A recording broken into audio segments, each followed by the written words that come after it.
Hey, what's going on, everybody? I hope everybody's doing well. Hope everybody's had a great weekend. Took some time to relax through the work week, get some chance to rest and do things that they wanted to do. And hope everybody's ready to get back to the work week. Real quick, I just want to tell you thank you for those who've been tuning in, watching the live feed and videos. Please subscribe to the YouTube channel, Rebuilding Community Trust. It's a lot of material out so far. We got a 1-year anniversary coming up in March, so I'm going to do some stuff for that. Please pass and share to those who are interested, who want to learn about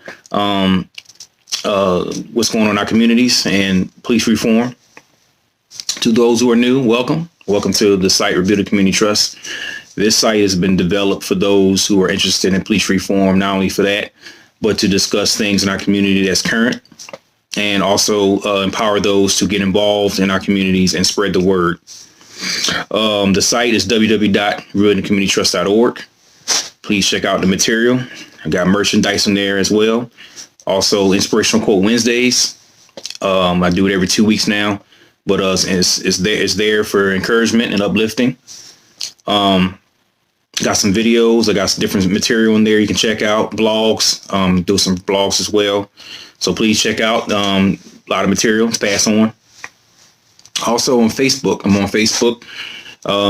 Rebuilding Community Trust website is up. I got some quite material. I'm gonna move over from YouTube to over there to the webpage. Also live feed that was done last weekend is on there, so you want to check that out. If you can't reach the actual site, Rebuilding Community Trust, you can go under my name, Daryl Brooks, and also the link will be in there as well. Please check out that website and check out the Facebook page as well, because that's where a lot of material is going to be moved over to. Also, I'm on Spotify and Anchor, and I have the podcast for audio for those who want to listen as they go throughout their day. All right. So also the recent video, Black and Blue movie review, it was also done on there, so you can check that out as well.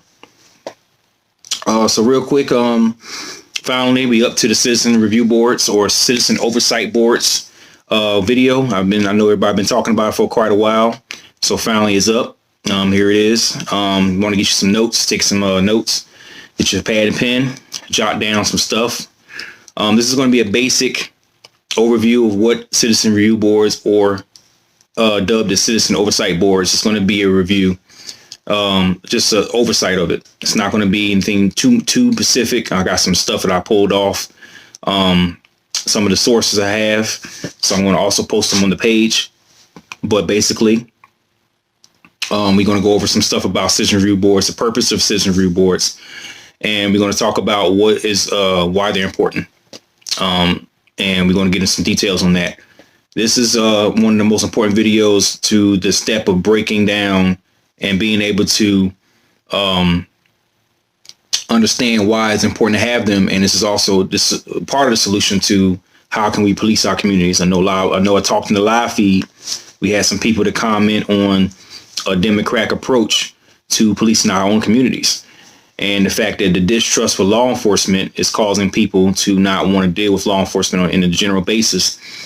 One of the ways that we can start doing this on our own is through the citizen oversight boards, and also being able to have an understanding why they're there, use them for what they can be used for, and being able to take some of the tactics, some of the training, and some of what's being discussed in these meetings, and use those to build our communities up. Eventually, it'll be to the point where we have to be more vigilant as the citizens of our communities to be able to not only see things and make decisions to act, but also be able to use the law enforcement of resources that are there to help with this. It's going to be where you're going to have to use law enforcement. This is citizen oversight boards are entangling between the two. So at some point, the law enforcement officials are going to have to get involved in this process. However, due to the fact that, the distrust there, you can go two ways where you build this citizen oversight board review committee through law enforcement as a team, or you're going to do it on a solo dolo. But with that, it's very difficult to do it that way, because you're going to need the law enforcement as far as training, the accreditation department. Everything is intertwined. This is where rebuilding community trust comes in play, because this is where we got to be able to come together. So I'm going to go over a few points. Again, if you want to jot down some notes, we got 4 types. All right, 4 types of citizen oversight. First type is citizens investigate allegations of police misconduct and recommend findings to the chief of police or sheriff. So something happens in a community where, it could be from police brutality. It could be something where it's officer involved shooting, officer involved abuse, or any type of where it's a citizen or officer get into it, where it's some type of overuse of authority. This is where these review boards come into play. They get involved. They do their own investigation, because you have your investigation from the police department, and then you have your own. The citizen review board has their investigation, and they get into detail. They may hire called an auditor, or maybe a private investigator, and they will go in to investigate what's going on and make sure that the findings are reported, and also get to make sure that everything matches up. A lot of times when they do these investigations, depending on how it's being used, these records kept of the findings and the allegations against the officer, or wherever the case may be, to the chief of sheriff of that, the chief of police or sheriff, or the representative that's there. They're going to report that to make sure the findings are line up, or they don't, especially if it's anything involved with officers. Anything involved with officers, they're going to be definitely trying to find out what happened. So that's pretty much type 1. Then you got type 2. Police officers investigate allegations and develop findings. Citizens review and recommend that the chief or sheriff approve or reject the findings. So once these allegations and findings are complete, the findings are there, you got your report drawn up, you're going to present this to the chief of police or sheriff, head sheriff, or whatever the case may be. They either going to agree or disagree. They're going to either say yes, if it's an officer alleged, whatever it may be, brutality or alleged shooting or whatever, that officer is they're going to either side with the officer, or they're going to side with the citizens that happen to.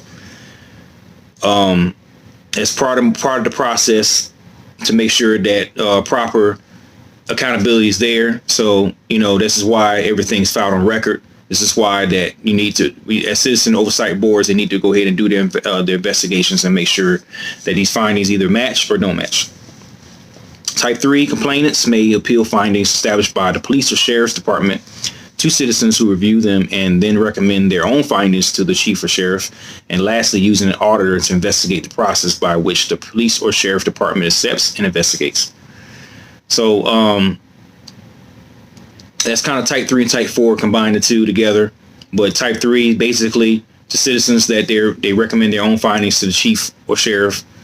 They review them. So most importantly, they review the findings as well. They sit back and they get an auditor. That's type 4, but they get an auditor to look at these findings and make sure that they are accurate. Everything is laid out, the facts, and every piece of evidence is there, and then come to their own conclusion of what should happen, and also what happened in particular whether crime was committed, and also to basically recommend the action or what should happen far as the officer or whatever the case may be, whether it was a crime in the area or whatever. So that's pretty much runs into type 4, where auditor investigates the process of the police department. So they investigate the process of how their investigations go, whether, if they're covering something up, whether they're just advocating for the officers, because, we got a police union. So the police union, they're going to be there for the officer and just investigate the whole process to see and if it's effective, to see if it was an officer alleged attack or abuse of power or authority, and they might have done some stuff they shouldn't have done, caught on the body cam or the dash cam. Their process is being investigated thoroughly. They're making sure that the police department is doing everything correctly, and if not, they calling it out and saying, hey, this is not right, this is ineffective, and recommend that they make the changes. Just because they recommend it doesn't mean the police department is going to do it. They may feel that their investigation tactics are correct, and they're going to stand by the officer. So nothing, again, is 100% proof. As a citizen oversight board, and that's why we do the own investigations. And if necessary, if you feel like there's a disconnect with the police department, then other measures don't have to be taken.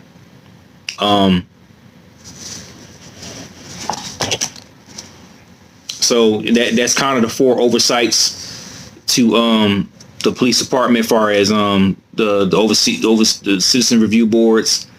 Another thing that's really important is the costs.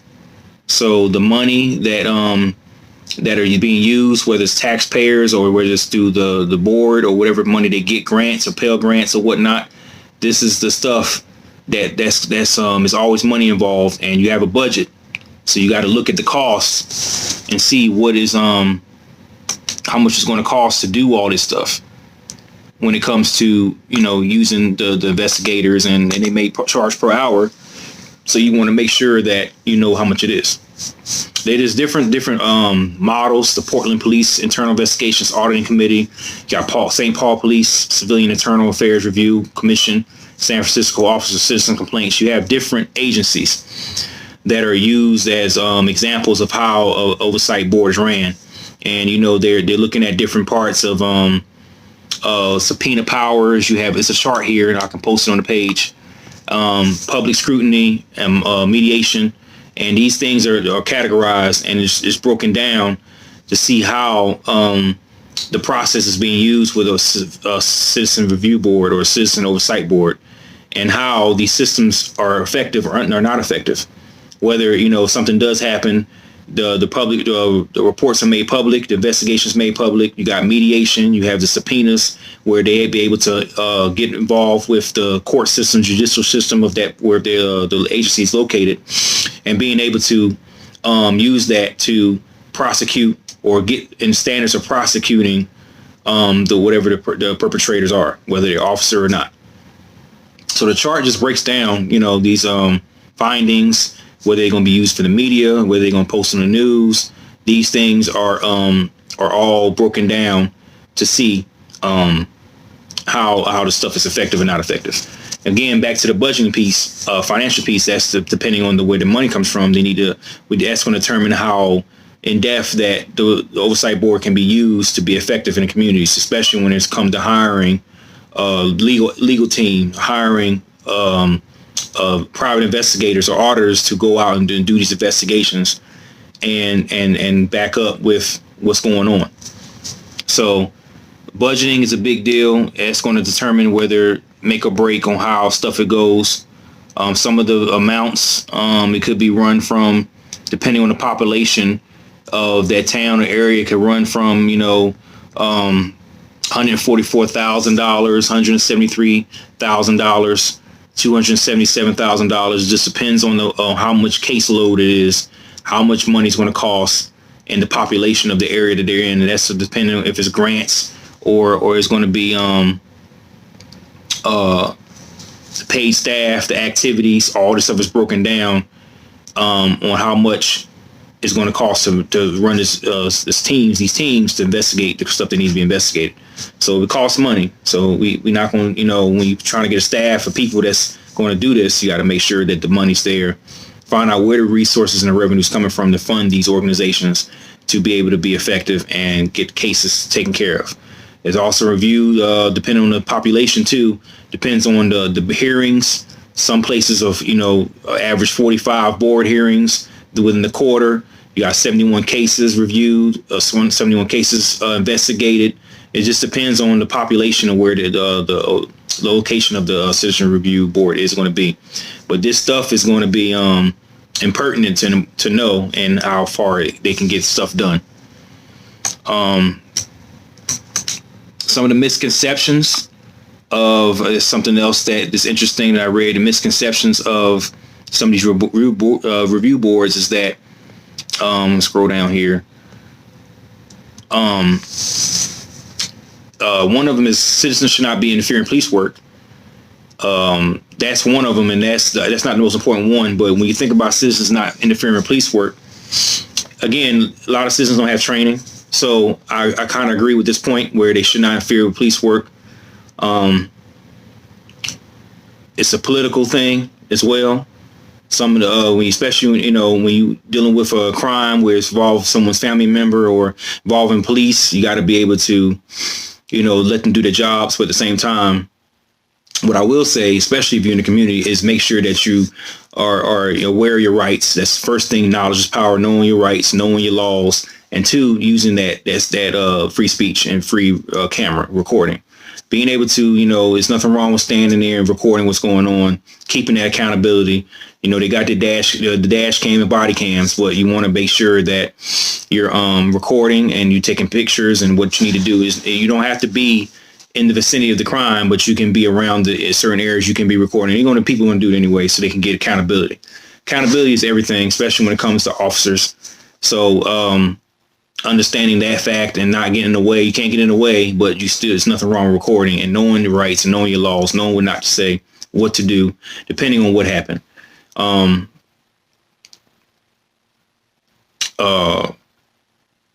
Just knowing how the police department is focused, how that's the part of the building community trust, because again, knowing how the police department is, depending on that in that community, that determines whether they are trustful, and also being able to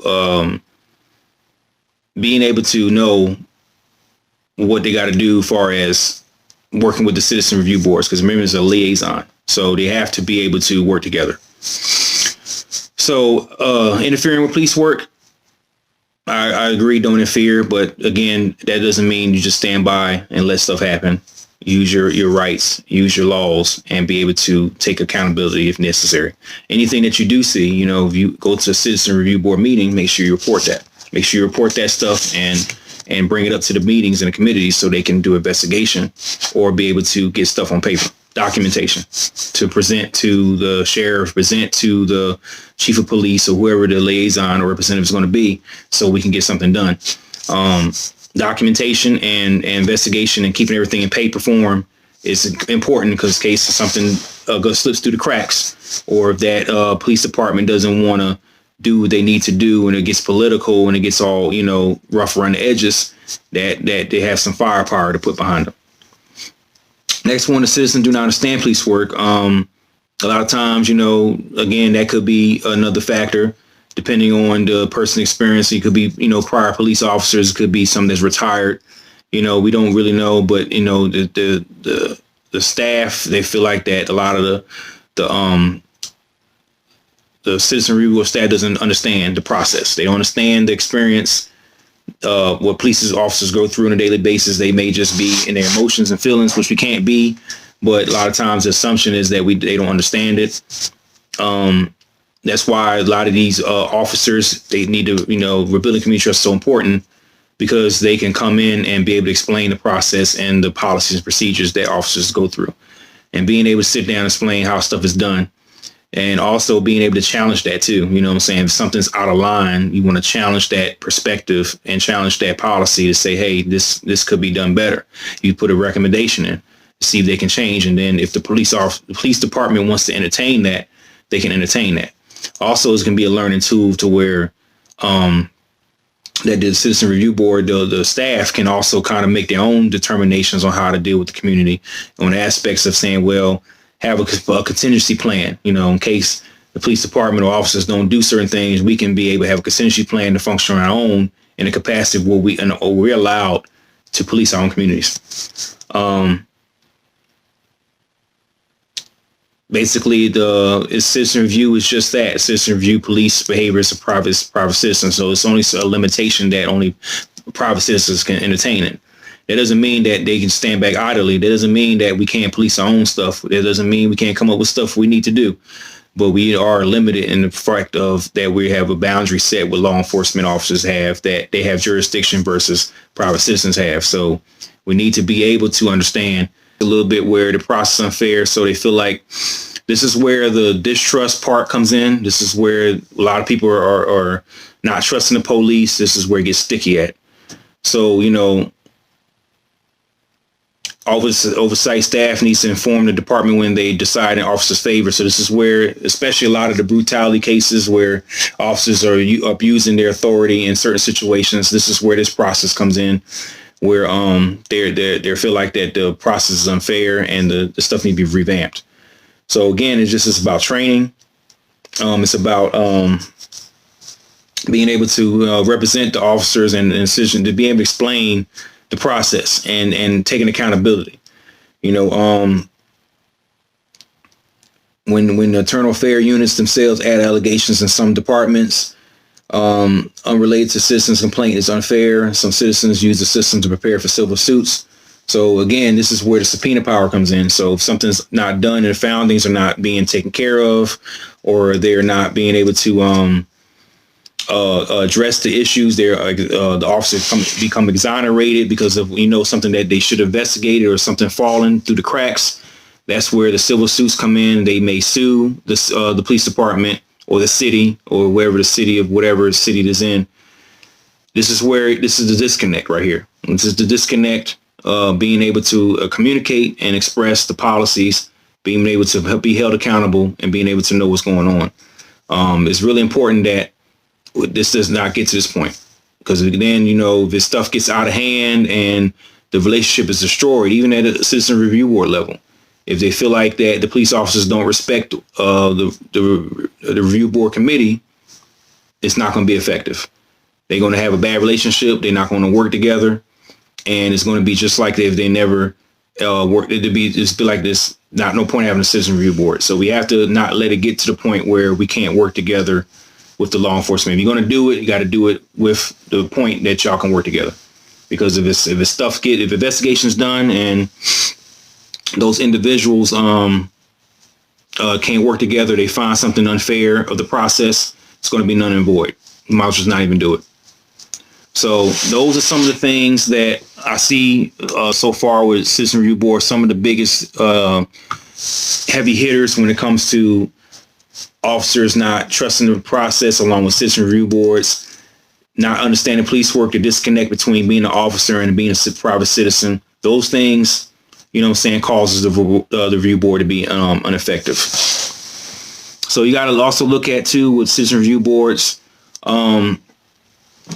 the politics aspect of it. We all know there's politics. We all know that certain things, we can't be naive to the fact that that politics play a big role in this type of stuff. And again, being honest, a lot of the police department, they protect their own. We got to deal with the news, the media. We got to deal with people above chief of police accountable to higher authority, the mayor and city council. City council makes these regulations and how the police department is ran. So certain things are going to be put in place.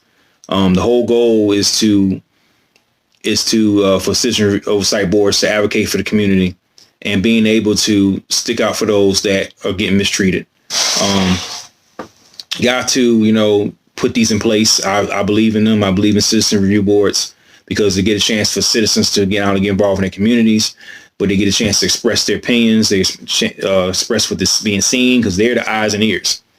The officers, they patrol, but the citizens are the eyes and ears in community, and they know more than anybody what's going on in their community. So these organizations are very important, and they must be taken seriously. Despite the stigmas and the politics, got to be able to utilize a team-like mindset when it comes to policing the community, whether it's officers or whether it's the citizens. If it is a disconnect, it's not going to work. And then I even take it a step further where as a citizen, as I stated in my live feed, because a lot of people feel like there's no point of working with police when they're going to do what they want to do. This is where you police your communities.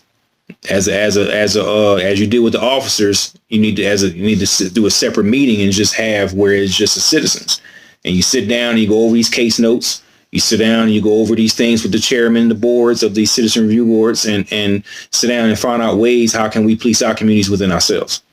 You know what I'm saying? And not saying you shouldn't trust the police, but in case that those who don't or those feel like they can do better, or as far as policing their communities, then I would say by all means do so. Go ahead and police your communities and find out ways to deal with issues on your own. And, as the police are there and they're supportive, then you let them know, hey, this is something that's within the confines of law, obviously, but this is the process that works. Police your own communities. If you don't want to trust the police, find a way to police it for yourself. Do it within the confines of law, because again, you're going to be accountable for what you do. So if you out here doing reckless behavior and you, in the name of trying to police your community, you're still going to be held accountable. And so it's not going to do any good if you're going to go do stuff to get in trouble with the law or break the law in the process versus, let's find ways to deal with that. So those are some of the biggest key points I have for this citizen review boards. Again, recap, just basically it's organizations that are created to police our communities and advocate for our communities. The whole goal with Citizen Oversight Board is to, again, come together with the law enforcement agencies in the area to find ways to police the community better and to make the process better, smoother, and being able to fight crime and fight anything that's hindering the growth of the community. Also, it's used to held accountable for officers that are stepping out and doing something wrong. So the internal affairs, or we call it OPM in certain places, or whatever term you want to use, those things are put in place to help and to catch officers that's out here abusing authority and doing things unnecessarily. The police accountability bill, I don't know where it is today. I did a video a while back on it, but if it's still being pushed through the Senate and Congress, that's going to make public records for officers that commit that has internal affair allegations against them. They're going to be able to make that public upon request. So if that bill's still being passed, I'm not sure where it is. I can do a different video on it, or I can look it up and find out the status on it. But I did do a video earlier sometime last year on the police accountability bill and what it stood for as far as giving the public opportunity to access information regarding to officer related incidents. So that's that. Well, pretty much oversight boards. It's like I said, it's a real basic, just kind of overview on what it is and what it stood for. So I may, do again, something bigger or better later as far as that. But this is pretty much that far as the citizen review boards and what its purpose is for that. Next is citizen arrest. I want to get into citizen arrest real quick. Is I know we talked about, the Trayvon Martin shootings and stuff, and that was kind of what they use citizens arrest. But basically what it is, arrest a person you find an actor committing a crime, or arrest a person with reasonable period of time after having found that a person is committing a crime. So you have certain stipulations. Basically, you can protect the owner of your property, lawful possession of the property, or having authorized by the owner of the person in lawful possession of the property. So in regards to protecting people's homes and persons and property, and also being able to, if you see a crime or about to commit a crime, you can make a citizen arrest. That doesn't mean pull a gun out and shoot them. Doesn't mean you don't have that authority. Only time you need to pull the gun out is in defense or stand your ground. It's not to chase someone down. You're not an officer of the law. You don't have a certification, to do anything with a gun unless, again, it's in self-defense. It's not for it to go and pull out a gun. I don't know that situation with the Trayvon Martin and George Zimmerman case where he felt like he needed to do what he needed to do with that, following people. But if you see someone committing a crime and you need to act, then you act in the confines of what your abilities are, and that's using basically citizen's arrest of being able to keep that person detained, stopping them from committing that crime or catching them in the act of a crime. And therefore, you're going to contact law enforcement and they're going to come and take care of the rest. That doesn't mean be a superhero. Doesn't mean that you can go and pull a gun out and start shooting people up.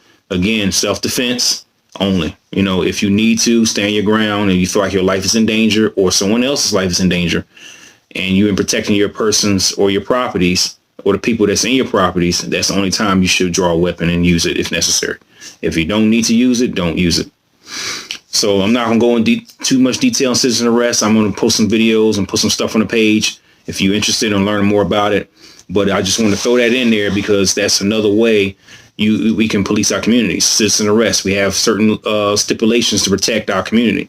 So if you see someone breaking in a car or breaking into someone's home, you can apply that citizen arrest if you have the ability to do so. If you do not have the ability to do so, and you're not physically able to take a person down, you don't need to do it. You need to just call 911 or take some pictures, record, or do whatever you need to do to help. But if someone got a weapon or a knife or a gun, then they don't mean go out there and try to stop them.